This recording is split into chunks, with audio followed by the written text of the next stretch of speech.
Hi everyone, welcome to Spectator Reviews YouTube channel. So in the video India vs Australia day 2 review, day 3 preview பார்க்க போகிறோம். And after ஸ்பர்த்தில் match நடந்துக்கிட்டு இருக்கு. So நேற்றைய நாள் முடியும் போது India 150 all out and Australia 67க்கு 7. So இன்னைக்கு மேட்ச் பார்க்க ஆரம்பித்த எல்லா இந்தியன் ஃபேன்ஸும் ஆஸ்திரேலியா சீக்கிரம் ஆல் அவுட் ஆவாங்க அண்ட் பெரிய லீடு வரப்போகுது இந்தியாவுக்கு அப்படின்னு தான் நினச்சிருப்பீங்க.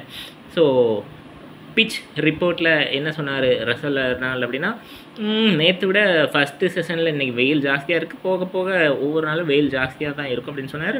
அண்ட் தேர்ட் டேலேருந்து பிச் ஓப்பன் அப் ஆகும், கிராக்ஸ் நிறைய வரும் அப்படின்னு சொல்லியிருந்தார். அண்ட் அந்த மாதிரி நேரத்தில் ஃபாஸ்ட் பவுலர்ஸ்க்கு வேரியபிள் பவுன்ஸ் இருக்கும் அண்ட் ஸ்பின்னர்ஸும் கேமுக்குள்ளே வருவாங்க அப்படின்னு சொல்லியிருந்தார். அண்ட் ஸோ நான் ஏற்கனவே சொன்னது போல் டெய்லண்டர்ஸை சீக்கிரம் விக்கெட் எடுப்பாங்க அப்படின்னு எதிர்பார்த்தோம். பட் ஆஸ்திரேலியா ஆல் அவுட் ஆகும்போது பார்த்திங்கன்னா கரெக்டாக முதல் செஷன் முடிவுக்கு வந்தது.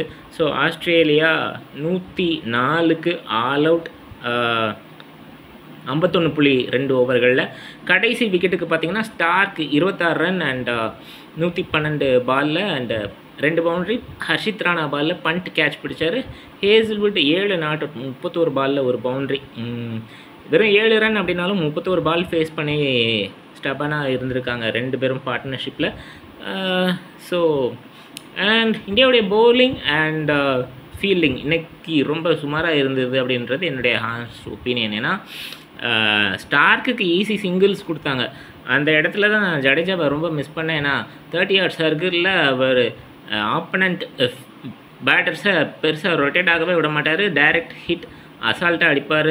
பட் இந்தியன் பிளேயர்ஸால் அதை பண்ண முடியலை, அதனால் ஈஸி சிங்கிள்ஸ் கொடுத்தாங்க. அண்ட் போலிங் சேஞ்சஸ் இன்னும் கொஞ்சம் பெட்டராக இருந்திருக்கலாம். ஹர்ஷித் ராணா மற்றும் பும்ரா ஸ்டார்ட் பண்ணாங்க. இன்றைக்கி மட்டும் 13 ஓவர் இன் டேண்டம் 2 பேரும் போட்டாங்க.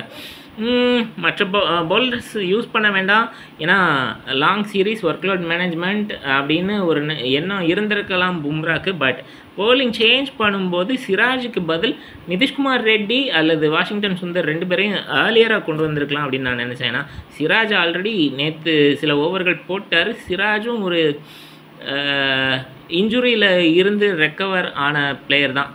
இன்ஃபேக்ட் டெங்குவில் இருந்து ரெக்கவர் ஆன player. So Bangladesh and New Zealand சீரீஸில் அவருடைய பவுலிங் ஆக்சுவலி கொஞ்சம் சுமாராக தான் இருந்தது. ஸோ அதனால் அவர் கொஞ்சம் கம்மியாக யூஸ் பண்ணிட்டு அந்த இடத்துல நிதிஷ்குமார் ரெட்டி மற்றும் வாஷிங்டன் சுந்தர் ஏர்லியராக கொண்டு வந்திருக்கலாம். ஏன்னா வாஷிங்டன் சுந்தர் புது பேட்டர்ஸ்க்கு ஈஸியாக விக்கெட் எடுக்க முடியும் செட்டிலான பேட்டரை விட. ஸோ அதை செய்ய தவறுனாங்க. இன்ஃபேக்ட் வாஷிங்டன் சுந்தர் 2 ஓவர் தான் போட்டார், ஒரு மேடன் போட்டார். பட் அவருக்கு ஃபீல்டிங் இன்னும் கொஞ்சம் டைட்டாக செட் பண்ணியிருக்கலாம். ஷார்ட் லெக் மட்டும் வச்சாங்க, மிடான் ஷார்ட் சிலிமிடான் மிட் ஆஃப் வைக்கல, ஸ்லிப்ஸ் இன்னும் கொஞ்சம் 2 ஸ்லிப்ஸ் வச்சுருக்கணும்.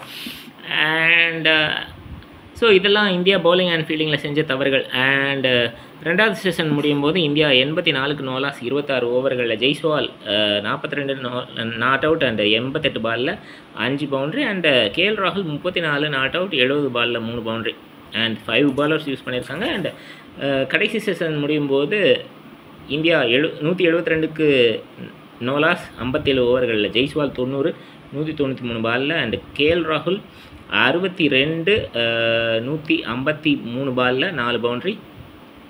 Jaiswal 2 sixer 7 boundary. எக்ஸ்ட்ராஸ் பார்த்திங்கன்னா 20 எக்ஸ்ட்ராஸ் ஆஸ்திரேலியன் பவுலர்ஸ் யூஸ் பண்ணியிருக்காங்க. லபுஷேன் மற்றும் ஹெட்டும் பவுலிங் போட்டிருக்காங்க இந்த மேட்ச்சில். ஸோ இந்தியாவோட பேட்டிங் பொறுத்த வரைக்கும் லெஃப்ட் ரைட் காம்பினேஷன் நல்லா யூஸ் பண்ணாங்க. ஒரு எண்டில் பார்த்திங்கன்னா கேஎல் ராகுல் பொறுமையாக நிதானமாக ஆடினார், அவைலபிள் பவுண்ட்ரிஸ் மட்டுமே அடித்தார். மற்றபடி பொறுமையாக ஆடினார், ஸ்ட்ரைக்கர் ரொட்டேட் பண்ணார். அது ரெண்டில் பார்த்திங்கன்னா ஜெய்ஸ்வால் கொஞ்சம் அப்பப்போ இறங்கி அடிக்க ட்ரை பண்ணார். ஸ்கொயர் லெக்கில் ஒரு 6 அடிக்க ட்ரை பண்ணி அது பவுண்ட்ரி போச்சு. லக்கிலே அங்கே ஃபீல்டர் இல்லை. இன்னொன்று பார்த்திங்கன்னா லாங் ஆன் பக்கத்தில் ஒரு 6 அடித்தார்.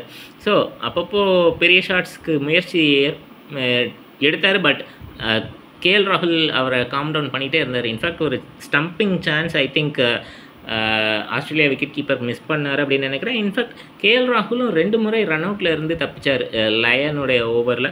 ஸோ சில சான்சஸும் கிடச்சிது. ஸோ அதை லெஃப்ட் ரைட் காம்பினேஷன் மூலமாக கரெக்டாக பயன்படுத்துகிறாங்க. ஈவன் தோ ரன் ரேட் இந்தியாவுக்கு கம்மியாக இருக்குது அப்படின்னாலும் இது ஜஸ்ட் 2வது நாள் தான் முடிஞ்சிருக்கு. ஸோ அழகாக ஸ்ட்ரைக் ரொட்டேட் பண்ணி நல்ல பார்ட்னர்ஷிப் போட்டிருக்காங்க. அண்ட் bowling பொறுத்த வரைக்கும் மார்ஷ் அதிக எக்கானமி கொடுத்துருக்காரு, 4.5 ரன்ஸ் பெர் ஓவர் கொடுத்துருக்காரு. மற்றபடி எல்லாருமே எக்கனாமிக்கலாக போட்டிருக்காங்க. Starc, Hazlewood, Cummins, Marsh, Lyon, Labuschagne, Head. So அதிக நேரம் இருந்ததுனால கொஞ்சம் ஃப்ரஸ்ட்ரேட் ஆகி தவறான லைன்ஸ் போட்டு எக்ஸ்ட்ராஸ் கொடுத்தாங்க. அண்ட் இன்ஃபேக்ட் லபுஷேன் பார்த்திங்கன்னா அவருடைய ஓவரில் மீடியம் பேஸ் போட்டார். சமீப காலமாக மீடியம் பேஸ் ட்ரை பண்ணுறாரு. இன்ஃபேக்ட் ஒரு பால் டேஞ்சர் எண்டில் கால் வச்சார். ஸோ ஒரு வார்னிங் அவருக்கு கிடச்சிது.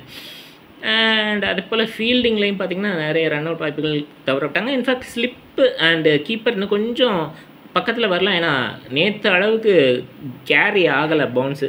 ஸோ இதெல்லாம் ஆஸ்திரேலியா செஞ்ச தவறுகள். ஸோ நாளைக்கு மேட்ச் பொறுத்த வரைக்கும் வழக்கம் போல் ஆஸ்திரேலியா ஃபாஸ்ட் பாலர்ஸை தான் கண்டினியூ பண்ணுவாங்க. இந்தியா பொறுத்த வரைக்கும் இதே 2 பேர் தான் கண்டினியூ பண்ண போகிறாங்க. இதே டிஃபென்சிவ் டெக்னிக் தான். பெருசாக அட்டாக்கிங் இன்டென்ட்டோட ஆடக்கூடாது. ஏன்னா கிராக்ஸ் ஓப்பன் அப் ஆகும். நாளைக்கு வெயில் இருக்க போது. ஸோ பிச்சில் கிராக்ஸ் ஓப்பன் அப் ஆகும். ஸோ ரன் ரேட் பற்றி கவலைப்படாமல் நின்று ஆடணும். ஏன்னா 342 இந்தியாவுக்கு அகெயின்ஸ்டாக ஆஸ்திரேலியா ஹையஸ்ட் சேஸ் பண்ணியிருக்காங்க அப்படின்னு ஏற்கனவே சொல்லியிருக்கேன். 1977 வேக்கா பெர்த்தில். ஸோ இந்த மேட்ச் பொறுத்த வரைக்கும் இன்னும் நிறைய டைம் இருக்கிற காரணத்தினால அந்த டார்கெட்டை விட ஒரு பெரிய டார்கெட் செட் பண்ணணும். ஏன்னா